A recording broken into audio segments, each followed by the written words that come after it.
Welcome back to ADHD Whiskey. My name is Matt, and today we are pouring and nosing and swirling and tasting and scoring the brand new Remus Repeal Reserve numero 6. Before I say anything else about this Remus Repeal Reserve, it is very important for you to know that I did receive this bottle for free from Ross and Squibb. Ross and Squiggles, formerly known as MGP. This bottle was sent to me free of charge. We did not agree that I would review it, but I'm gonna review it. They must have sent me the equivalent to the Jelly Belly's belly flop because the stickers are not aligned perfectly on this bottle, but that doesn't really matter. I'm not gonna get too nitpicky about the sticker placement, but it did just lose 1.5 points. Remus Repeal Reserve, Series 6. Straight bourbon whiskey, 100 proof, 50% ABV. This blend is mostly made up of 8 and 10-year-old bourbon, with just a little dash of 14-year-old bourbon. America. December 5th, 1933. Prohibition was repealed in the United States with the passage of the 21st Amendment to the United States Constitution. To commemorate this milestone, Ross and Squibb Distillery created Remus Repeal Reserve. Okie dokie, let's give this Remus Repeal Reserve a little bit of an SJ, a little bit of a spin job, Matt J, spinaroo, tilt-a-swirl, taking it for a spin around the block, doing donuts in the parking lot. The color's not exceptionally dark. I would say it is a translucent Butterfinger, some would say. Ooh. The nose on Remus 6 is presenting with a little cranberry and chocolate. It's like one of those fair trade organic chocolates that you get at the store that you go into where everybody's super mean to you and treats you like you shouldn't be there. Like an organic store, you go in and you walk around and it's really crowded and you're bumping into people in the alternative milk aisle and everyone's like, why is this fat guy in the store? Get out of here, smelly. What's that shirt made out of? Cotton? Come on, you idiot. I bet you drive an automobile that burns fossil fuels too. It's just the vibe I get. I go straight to the chocolate section. I pick up one of those organic fair trade milk chocolate bars with the cacao in it. The ones that have like the cranberries somehow like melded into the chocolate, fair trade like. Then I check out, and of course they don't have any bags, because if you ask for a bag, they'll slap you in the face, and they're like, you idiot. You stupid fat idiot, you didn't bring your own bag? And I'm like, no, B, I was just driving by and thought I'd get a chocolate bar, and a waste a bag, you know what I mean? Then they ask you to join their co-op, and you're like, I don't even know what that means. Then you walk past 5 women wearing patchouli oil, and barely get out of the door before you pass out from the smell. Cranberry chocolate bar. Little oak, little cranberry chocolate. Not a lot of dark notes coming out of here. This is more of a bright bourbon. Some brighter notes are shining through here, down the hatch.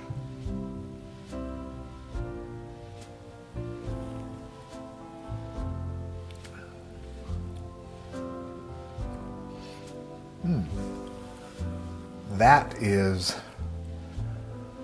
100 proof, really? It drinks very light. It drinks very light. It is good though, wow. There is a background of oak kind of lingering around here, but it's mostly like that cranberry chocolate on the palate as well. It's not extra complex, but it does a little bit of twists and turns where you're kind of getting like a little bit of milk chocolate and then a little bit of brightness from maybe a craisin, a cranberry raisin if you're unfamiliar. Second sip. There's a little red licorice as well, like the Australian red licorice that I get on a lot of MGP products. But this one has a little bit, there might be kind of, weirdly enough, like a little bit of a dusty note in here, like you get on a dusty bourbon, like a tiny little sliver of it. A tiny little sliver. I don't know where that's coming from or what would make that happen, but it's kind of there, just a tiny little bit. I do really enjoy this. This isn't like a crazy, powerful, complex, mind-blowing, other things blowing bourbon whiskey. It's just good. I know a lot of people out there want this compared to Remus 5, but I drank all my Remus 5. My Remus 5 is gone, so can't do that. At first, I was going to say that this reminded me of a 100 proof tin cup 10 year. With a little bit more proof, it's 100 proof instead of 84, but it also has this really nice little, kind of like a cherry Twizzler, cherry red licorice kind of twist in the mid palate. Again, this isn't a mind-blowing bourbon. This isn't something that's going to rock your world, but for a 100 proof pour, nothing crazy here, but a super solid bourbon. Do I think it's some of the best stuff I've ever had? No. Would I consider this to be a great bourbon? Probably not. But I would say that it is very, very good.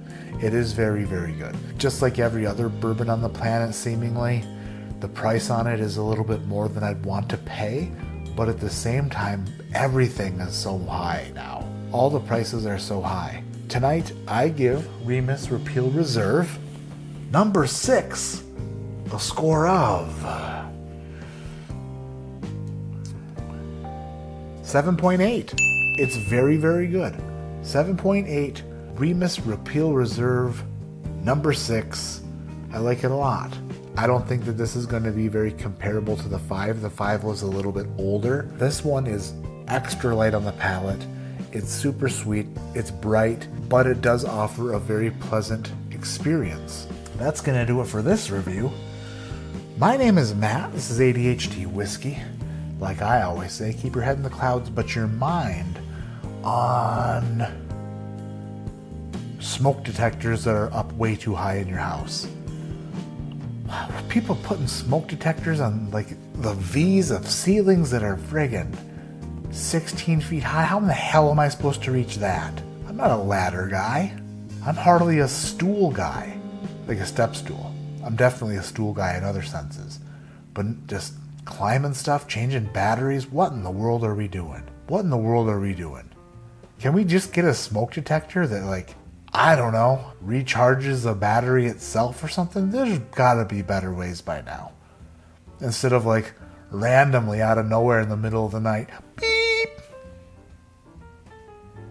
beep. First of all, gonna piss my wife off immediately when I can't get to that smoke detector because it's at the top of the damn V in the ceiling. Second of all, I'm gonna get upset. I'm gonna try to climb a wall like Spider-Man and fail and fall down and wake up my children. It's just gonna be a bad night. If you make smoke detectors out there, I need you to really focus on making them smarter than how stupid idiot 9-volt battery replacements are. And if those exist already, then I will give you my landlord's email address and you can go ahead and send them the link. I think there's just better ways to deal with stuff instead of changing 9-volt batteries on an extendo ladder at 4 o'clock in the morning when you don't have an extendo ladder, for that matter.